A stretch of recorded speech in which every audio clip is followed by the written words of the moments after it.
জাগ্রত সিট থেকে উঠে দাঁড়ালো, ধপাধপ নেমে গেল বাস থেকে। বসে থাকতে পারলো না, চুপচাপ নেমে গিয়ে ফাল্গুনি যেদিকে দাঁড়িয়ে আছে সেদিকটায় পা বাড়ালো।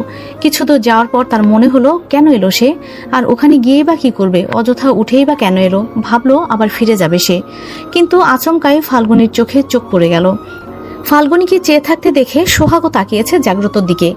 এবার ফিরে গেলে কেমন দেখাবে ভেবে আর ফিরে গেল না জাগ্রত, এগিয়ে গেল ফাল্গুনির দিকে আর পাশ কাটিয়ে চলে গেল দোতলায়। অঙ্গভঙ্গি এমন যেন সে তাদের চেনে না, দেখেওনি কোনোদিন। ফাল্গুনি নিজেও অতি স্বাভাবিকভাবে তার দৃষ্টি ফিরিয়ে নিয়েছে। সোহাগকে বুঝতে দেয়নি কিছু। প্রথমে জাগ্রতকে এগিয়ে আসতে দেখে ভয় পেয়ে গিয়েছিল ফাল্গুনি। শঙ্কায় ছিল কোনো বিপত্তি না হয়, সোহাগ সাথে আছে, যদি উল্টোপাল্টা কিছু বলে তার সামনে তাহলে লজ্জায় মাথা কাটা যাবে।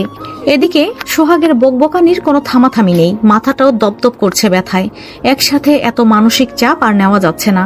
ফেরিতে ওঠার পর কিছু খেয়েছিলে তুমি? সোহাগের কথায় ঘোর কাটে ফাল্গুনির। ছোট্ট করে জবাব দেয়, না খাইনি। সে কি, রাতের এখন কটা বাজে সে খেয়াল আছে? ভোর হতে খুব বেশি দেরি নেই, চলো খাবার খাবে। আমিও তেমন ভারী কিছু খাইনি, খাবো বলে উঠেছিলাম দোতলায়, তারপর তোমায় দেখে নেমে এলাম নিচে। ফেরি ওপারে পৌঁছাতে আর বেশি সময় নেই, চলো জলদি। দুজনে আজ ইলিশ দিয়ে ভাত খাবো, ইলিশ ভাজা আর ইলিশের ঝোল দুটাই নেব, কি বলো? আপনি ব্যস্ত হবেন না, এসবের কোনো প্রয়োজন নেই। গাড়িতে বমি হয়েছিল, গলা বোধহয় ছিলে গেছে, এখন খেতে পারবো না কিছু। গলায় জ্বালা করবে, ভীষণ কষ্ট হবে। আপনি যান, খেয়ে আসুন, আমার তেমন খিদে নেই। আরে সেটা আগে বলবে তো, দাঁড়াও 1 মিনিট, আমি এক্ষুনি আসছি। এখান থেকে কোথাও যেও না কিন্তু, এখানেই দাঁড়াবে। সোহাগ ফটাফট পা চালিয়ে ফেরির শেষ মাথায় চলে গেল। ফেরিতে ওঠার পর প্রথমেই সেখানে ডাবের সন্ধান পেয়েছিল সে। ফেরিতে প্রায় সব ধরনের খাবার জিনিস আর জরুরি দ্রব্যাদি পাওয়া যায়। বড় ফেরি হলো তো কথাই নেই। ডাব বিক্রেতা দুই পাশে 2 বাঁধি ডাব নিয়ে বসেছে। আকার আর আয়তন ভেদে 2 রকমের দর নির্ধারিত করা আছে। সোহাগ বেছে বেছে বেশ বড় এবং কচি একটি ডাব বাছাই করে কাটতে বলল ডাব বিক্রেতাকে। দর হলো 70 টাকা। সময়টা মধ্যরাত, তাই একটু দামটাও চওড়া। দিন হলে 50 টাকায় অনায়াসে দিয়ে দিত। জাগ্রত দোতলায় খানিক আড়াল হয়ে বসে আছে, না চাইতেও নজর রেখে যাচ্ছে ফাল্গুনির গতিবিধির ওপর। নিজের মনকে শাসিয়েও নিয়ন্ত্রণ রাখতে পারছে না নিজের দৃষ্টি সীমানায়। বারবার শুধু আলোর গতিতে ছুটে চলে গেছে ফাল্গুনি বরাবর। এ সীমার সীমানা ঘাটি যেন ফাল্গুনিতেই শেষ। ফাল্গুনি যখন ক্ষণে ক্ষণে হাসছিল আর কথার জবাব দিচ্ছিল সোহাগের সাথে, জাগ্রত তখন অতীত হাতড়ে খুঁজে বেড়াচ্ছিল তাদের দুজনার কোনো একসাথে হাসি খুশি মুহূর্তের প্রতিচ্ছবি, যেখানে জাগ্রতর কথায় এমন মিষ্টি করে হেসেছে তার ফাল্গুন। কিন্তু হায়, সে খুঁজে পায়নি এমন কোনো মুহূর্ত। 1 বছরের সংসার ছিল দুজনের, 365টি দিন। একটি দিনও এমন যায়নি যেদিন দুজনে সামনাসামনি হয়ে হেসে দুটো কথা বলেছে, ভাগ করে নিয়েছে হৃদয় নিংড়ানো অনুভূতি। তবু কেন এত পিছুটান, কেন? ফাল্গুনির ভীষণ অস্থির লাগছে। তার মনের ভেতর শুধু জাগ্রতকে নিয়ে ঘাটাঘাটি হচ্ছে। কোনোভাবেই ওই মানুষটার চিন্তা মাথা থেকে অপসারণ করতে পারছে না। সোহাগকে নিয়ে আরো বেশি চিন্তা। সোহাগকে তার সাথে দেখে আবার উল্টোপাল্টা না ভেবে নেয় জাগ্রত, তাহলে আবার তার দোষগুণের ময়না তদন্ত নিয়ে বসবে। তখন যেভাবে তাদের দিকে এগিয়ে আসছিল মনে হচ্ছিল গোল বাধাতেই আসছে। তারপর পাশ কাটিয়ে চলে গেল দোতলায়। দোতলায় বসে আবার নজর রাখছে কিনা এদিকে, সেটা নিয়ে এখন চিন্তা হচ্ছে। অস্বস্তি হচ্ছে প্রচন্ড। চোখ তুলে ওপর দিকে চেয়ে দেখতেও মন সায় দিচ্ছে না। যদি চোখে চোখ পড়ে যায় তাহলে কি হবে? না তাকিয়েও শান্তি লাগছে না, মনটা খুব নিষ্পিস করছে। হঠাৎ এক দারুণ বুদ্ধির আগমন হলো ফাল্গুনির মস্তিষ্কে। 1.5 হাত দূরে পার্ক করে রাখা আছে একটি বাইক। সেই বাইকের সম্মুখভাগে থাকা লুকিং গ্লাসটি দিয়ে অনায়াসে দোতলায় নজর হটকানো যাবে। দোতলায় যথেষ্ট মাত্রায় আলোর উপস্থিতি বিদ্যমান, তাই বিষয়টা খুব একটা কঠিন হবে না। যেই ভাবা সেই কাজ। ফাল্গুনি 2 পা এগিয়ে গিয়ে দাঁড়ালো বাইকটির কাছে। সজাগ নজরে আশপাশটা একটু দেখে মনে মনে ভাবলো, কে জানে বাইকটির মালিক কে আর কোথায় আছে, এসে দুটো ঝাড়ি না মারলেই হয়।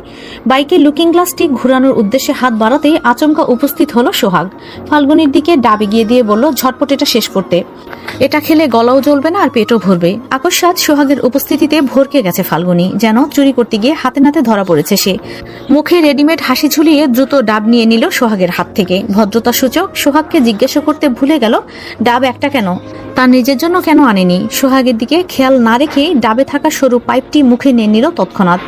ডাবের ঠান্ডা জল গলা ছুঁয়ে তারপর বুক বেয়ে পেটে চলে যাওয়া টের পাচ্ছে ফাল্গুনি। খালি পেটটা যেন মুহূর্তেই ঠান্ডা হয়ে গেল, কিন্তু মস্তিষ্ক ঠান্ডা হলো না। সেই এক চিন্তা মস্তিষ্ক জুড়ে মাছের মতো ভনভনিয়ে যাচ্ছে। তার মনে হচ্ছে জাগ্রত তাকে দেখছে, চোখ লাল করে চেয়ে আছে তার দিকে। বাইকের ছোট্ট আয়নাটাও যেন হাতছানি দিয়ে ডাকছে তাকে, জাগ্রতের রাগী চোখের রক্তিম দৃষ্টির সহিত সাক্ষাৎ করাতে। সোহাগের ফোনে হঠাৎ মেসেজ টোন বেজে ওঠে। সোহাগ পকেট থেকে ফোনটি বের করে নিয়ে খানিক ব্যস্ত হয়ে গেলে ফাল্গুনি স্বস্তির শ্বাস নেয়। এক হাতে ডাব ধরে খেতে খেতে আরেক হাত রাখলো আয়নায়। অতি সন্তর্পণে ছোট আয়নাটি একটু একটু করে নাড়িয়ে চাড়িয়ে দোতলায় নজর রাখলো, কিন্তু চোখে পড়ল না সেই চেনা মুখায়বটি। এ কোণা থেকে ও কোণা কোথাও নেই মানুষটি। ফাল্গুনির মন এবার শান্ত হলো। ভাবলো যাক, জাগ্রত তাহলে নজর রাখেনি তার ওপর। আবার কেন জানি একটু মনও খারাপ হলো। মনে হলো কেন রাখলো না নজর। নিজের চিন্তা ভাবনার ওপর নিজেই বিরক্ত হলো। দীর্ঘশ্বাস ফেলে আয়নাটা টেনে সোজা করলো, কিন্তু ঘটে গেল আরেক বিপত্তি। একটানে আয়নাটা সোজা করায় ক্যাচ করে শব্দ করে উঠেছে। ফাল্গুনি ভেবেছে আয়নাটা ভেঙে গেছে। ভয় পেয়ে হাত আলগা করে নিয়ে অসাবধানতায় অন্য হাতে ধরা ডাব পড়ে যেতে নেয়, আর সোহাগ তা ধরে ফেলে। এদিকে ফাল্গুনিও ঝটপট হাত বাড়ায়। সোহাগ আর ফাল্গুনি দুজনের 4 হাত মিলে ধরে নেয় ডাবটি। এদিকে দোতলায় জাগ্রত দাঁড়িয়ে আছে একটি পিলারের খানিক পেছন দিকে। ফাল্গুনির গতিবিধির ওপর প্রথম থেকেই নজর ছিল তার। ফাল্গুনি যে বাইকে লুকিং গ্লাসের সাহায্যে দোতলায় তারই সন্ধান করার চেষ্টা চালাচ্ছে, সে তা আন্দাজ করে নিয়েছে। তার আন্দাজ ভুল হলেও হতে পারে, তা সে ভাবলেও সাবধানবশত পিলারের আড়ালে দাঁড়িয়েছে, যাতে সে ফাল্গুনির চোখে না পড়ে যায়। তারপর সাবধানে একজন লোকের পেছনে দাঁড়িয়ে আর চোখে নিচের দিকে তাকিয়ে তার চোখ যেন কপালে উঠে যায়। বুকের ভেতর মোচড় দিয়ে ওঠে ফাল্গুনির সাথে একজন অন্য পুরুষকে এতটা কাছাকাছি এসে দুজনের 4 হাত প্রায় এক করে দাঁড়িয়ে থাকতে দেখে প্রচন্ড রাগ আর অস্থিরতায় দৃষ্টি সরিয়ে নেয়। ফাল্গুনি আর সোহাগের 4 হাত মিলে একটি ডাব ধরে এতটা কাছাকাছি দাঁড়িয়ে থাকা অবসহন হয় না জাগ্রতর। বিষিয়ে ওঠে ভেতরটা। ছুটে গিয়ে অচেনা ছেলেটাকে রক্তাক্ত করে দিতে ইচ্ছা করে, ভেঙে দিতে ইচ্ছে করে সেই হাত যা ফাল্গুনির হাত স্পর্শ করেছে। আর ফিরে তাকায় না নিচের দিকে। ওখান থেকে সরে এসে দূরে এসে দাঁড়ায়, যেখান থেকে দেখা যাবে না ফাল্গুনিকে। অপেক্ষায় থাকে পারে পৌঁছাবার আর তারপর বাদ ছেড়ে দেওয়ার।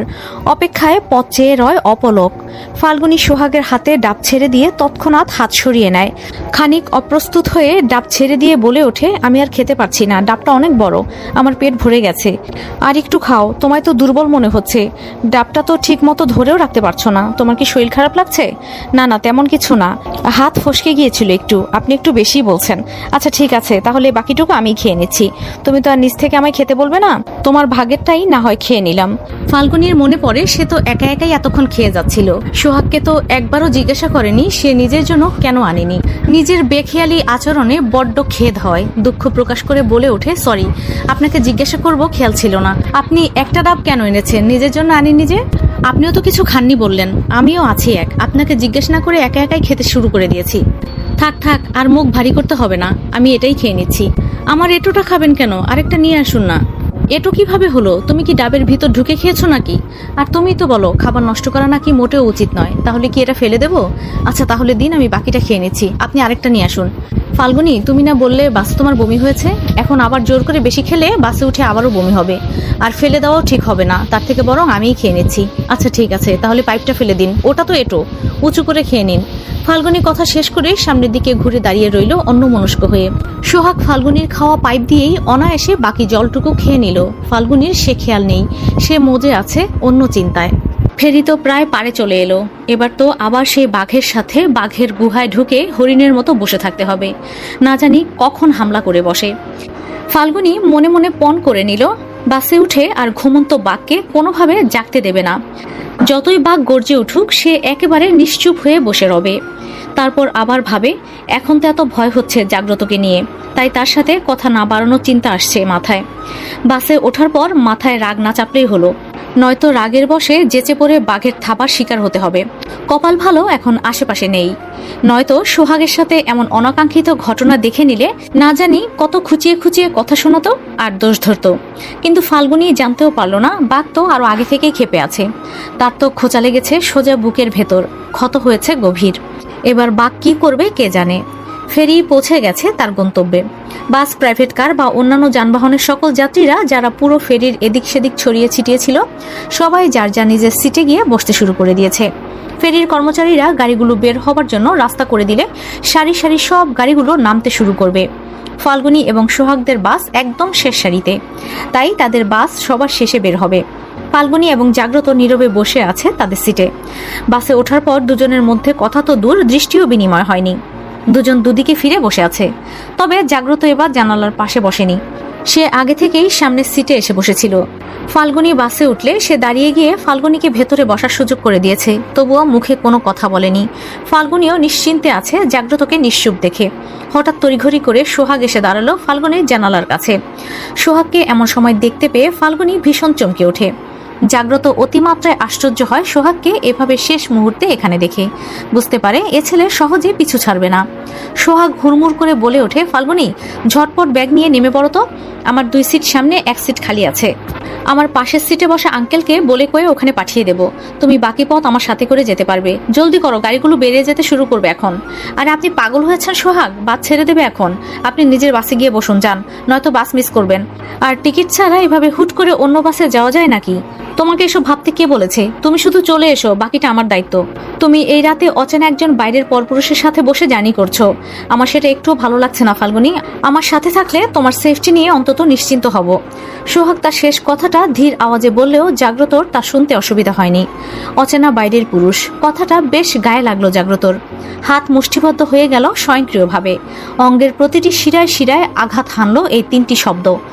মনে আশা জাগলো ফাল্গুনী হয়তো তার দুঃসহ কণ্ঠের কড়া শব্দের ধ্বনি তুলে বলে উঠবে, উনি মোটেও আমার অপরিচিত কেউ নয়, আর না বাইরের কেউ। আপনি চলে যান সোহাগ, আমি এখানে যথেষ্ট কমফোর্টেবল এবং সেফ ফিল করছি। এখানে আর 1 মুহূর্ত দাঁড়াবেন না। কিন্তু জাগ্রতর আকাঙ্ক্ষায় মাটি চাপা পড়ল। ফাল্গুনী তেমন কিছুই বলল না, শুধু সোহাগকে অনুরোধ করলো, দেখুন আমার সাথে আমার কোনো ব্যাগ নেই, ওগুলো বক্সে রাখা আছে। এখন রিসিট দেখিয়ে তারপর বক্স থেকে ওগুলো বের করার মতো সময়ও নেই। বাস এক্ষুনি ছেড়ে দেবে। এর মধ্যেই ফেরিতে সারিবদ্ধ যানবাহনগুলো সব একে একে স্টার্ট দিয়ে দেয়। প্রথম লাইন থেকে শুরু করে বেরিয়ে যেতে থাকে এক একটা গাড়ি। ওই তো গাড়ি স্টার্ট দিয়ে দিয়েছে। আপনি প্লিজ নিজের বাসে গিয়ে বসুন, নয়তো বাস মিস করবেন। এত রাতে এমন বিপদ ডেকে আনবেন না, আপনার কাছে হাত জোর করে রিকোয়েস্ট করছি আমি, প্লিজ।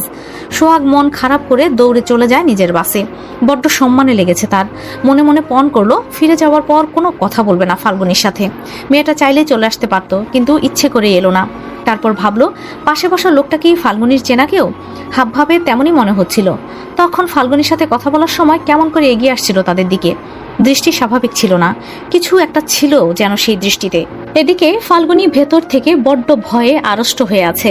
জাগ্রত কিছু করবে বা বলবে সেই ভয়ে ভেতরটা খেয়ে যাচ্ছে। না জানি কি প্রতিক্রিয়া দেখাবে মানুষটা।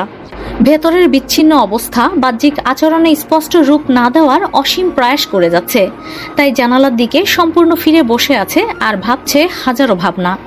অচেনা বাইরের পরপুরুষ কথাটা তারও মনের গহীনে ঝড় তুলেছে। সেই 4 বছর আগের পুরনো ঝড়, পুরনো ক্ষত তাজা হয়ে অসহ্য যন্ত্রণা হতে শুরু করেছে। বারবার নিজেই নিজেকে বোঝাচ্ছে তাদের সম্পর্কটা তো শুরু হওয়ার আগে শেষ হয়ে গেছিল। এখন আর একে অপরের ওপর কোনো অধিকার নেই। তাই সে কি বলবে বা কি করবে সে ভয় পাওয়ারও নিমিত্ত কোনো কারণ নেই। তবুও বুকের ভেতর যেন কালবৈশাখী ঝড়ের কোনো থামাথামি নেই। মহাতাণ্ডবে লুটিয়ে পড়ছে বুকের পাঁজর। পর মুহূর্তেই আবার মনকে জিজ্ঞাসা করছে, আচ্ছা মানুষটা এভাবে চুপ করে কেন ছিল? এখনো চুপ করে আছে। এত কিছুর পরেও যে কিছুই বলল না, তার কি একটুও খারাপ লাগেনি কথাটা শুনে? সে প্রতিবাদ কেন করলো না? ফাল্গুনীর অশান্ত মনে ক্ষণে ক্ষণে পাল্টাচ্ছে নিজের ইচ্ছে, আকাঙ্ক্ষা, অনুভূতি। জাগ্রত কখন কি বলে ওঠে সেই ভয়ে ভেতর থেকে গুটিয়ে আছে। আবার চুপ করে কেন আছে তা নিয়েও কষ্ট পাচ্ছে। নিজেই নিজেকে চিনে উঠতে পারছে না, আর না বুঝতে পারছে মন কি চায়। হতে পারে বুঝেও তা মেনে নিচ্ছে না। নয়তো এত কিসের দমনা, কেন এত সংশয়? ছেলেটা কে? দীর্ঘ নীরবতার পর আচমকা জাগ্রতর প্রশ্নে ধক করে উঠল ফাল্গুনীর বুকের পাঁজর। তীব্র আন্দোলন শুরু হলো হৃদয়ের হৃদস্পন্দনে। শুকনো ঢোক গিলে গলা ভেজানোর প্রয়াস করলো, কিন্তু হলো না। পাশ থেকে জলের বোতল তুলে নিয়ে ঢকঢক করে গিলে নিল কয়েক ঢোক ঠান্ডা জল। ঘাড় ঘুরিয়ে চাইল জাগ্রতর দিকে। চোখে চোখ পড়ল না, তবে জাগ্রত কেমন করে যেন তাকিয়ে আছে, যেন শত সহস্র অভিযোগ দায়ের করা আছে এই দৃষ্টিতে। ফাল্গুনী চোখ নামিয়ে নিয়ে জবাব দিল, ওনার নাম সোহাগ। বরিশালে আমি যে বাসায় থাকি সেই বাসাটা ওনার মামার, সেই থেকেই পরিচয়। ছেলেটা তোমায় ভালোবাসে তাই না? ফাল্গুনীর ভেতরটা দুমড়ে মুচড়ে উঠল। কি জবাব দেবে সে? চোখ ভিজে আসতে চাইল অকারণ আবেগের ঢলে। এতক্ষণের এত লুকোচুরি, এত রাগ, এত ভয় সব হাওয়ায় মিলিয়ে গেছে যেন দুজনের। আবেগ এবার পেয়ে বসেছে দুজনকে, জড়িয়ে নিয়েছে আবেগের নরম চাদরে। তাই তো এত শান্ত হয়ে আছে জাগ্রত। আর ফাল্গুনীও আবেগ অনুভূতি নিয়ন্ত্রণ না করতে পেরে চোখ ভিজিয়ে বসে আছে। তবে কেউ কারো মনে উকি দিতে রাজি নয়। যার যার নিজের মন গড়া যুক্তি আর সূত্র ধরে বসে আছে তারা। কি হলো, জবাব দিচ্ছ না যে? তার মানে কথাটা সত্যি? ফাল্গুনি আটকে আসা গলায় ধীর আওয়াজে বলল, সামনে তার বিয়ে, বাড়ি থেকে মেয়ে দেখা হচ্ছে তার জন্য, খুব শীঘ্রই বিয়ের ডেট ফাইনাল করা হবে। এটা আমার প্রশ্নের উত্তর নয়, আগে কিন্তু এভাবে কথা ঘোরাতে না, এক সাময়িক প্রসঙ্গ নিয়েও মন মতো করে ইতি না টানা পর্যন্ত থামার নামই নিতে না। এত বদলের কারণও কি সে? আমি ভালোবাসি না ওনাকে, আর তেমন কোনো সম্পর্কও নেই ওনার সাথে। ওনার সাথে আমার সম্পর্কের সীমা বন্ধু নাগাদ, তার বেশি না। জাগ্রত এতক্ষণ সিটে মাথা এলিয়ে চোখ বন্ধ করে কথা বলছিল। মাথা তুলে চোখ মেলে এবার ফাল্গুনির দিকে তাকালো, তাচ্ছিল্য করে বলে উঠল, এটাও আমার প্রশ্নের জবাব ছিল না। ফাল্গুনি বিব্রত হলো, বিহলিত আখি জোড়া এদিক সেদিক দৌড়াতে লাগলো তার। কয়েক মুহূর্ত পর দীর্ঘ এক শ্বাস টেনে নিয়ে শান্ত হলো। চলন্ত বাসে বসে জানালার বাইরে ফেলে রেখে যাওয়া মুহূর্ত পানে তাকিয়ে রইল কিছু সময়। আকস্মাৎ বলে উঠল, ভালোবাসা বা না বাসার ওপর আজকাল কিছু নির্ভর করে না। ভালোবাসা আজকাল চাকরির আবেদনপত্রের মতো, একবার চাকরিটা পেয়ে গেলে তারপর আর সেই আবেদনপত্র কোনো কাজে আসে না, যত্ন করে তুলে রাখতে হয় মনের আলমারিতে। তখন প্রয়োজন পড়ে মানসিক ও শারীরিক প্রদত্ত শ্রম, বুঝদার ঠান্ডা মস্তিষ্ক আর নিজের ইচ্ছা অনিচ্ছার বলি দিয়ে ঊর্ধ্বতন মহলকে পরিতুষ্ট করার মতো ধৈর্য শক্তি। আর হ্যাঁ, যে কোনো দোষারোপ মুখ বন্ধ করে মাথা পেতে নেওয়ার মতো সহ্য শক্তিও কিন্তু চাই, তাহলেই চাকরি টিকবে। নয়তো ওপর মহল থেকে ইস্তফাপত্র হাতে ধরিয়ে দেওয়া হবে, অথবা নিজের ব্যর্থতা মেনে নিয়ে নিজে থেকেই পদত্যাগ করে নিতে হবে, যেমন আমাকে আপনি দিয়েছিলেন ইস্তফাপত্র।